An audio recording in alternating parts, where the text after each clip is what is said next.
हाम्रा बाबा पन्ध्रमा इस्कुलीको पानीलाई पहिलो घन्टी बजाइयो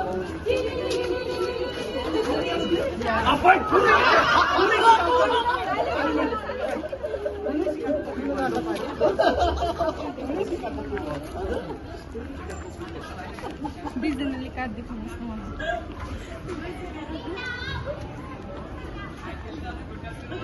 अब तपाईँको काज हेर्नुहोस् को को रहेछ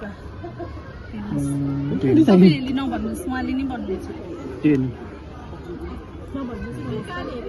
आफै चिन्नुहोस् आफै चिन्नुहोस्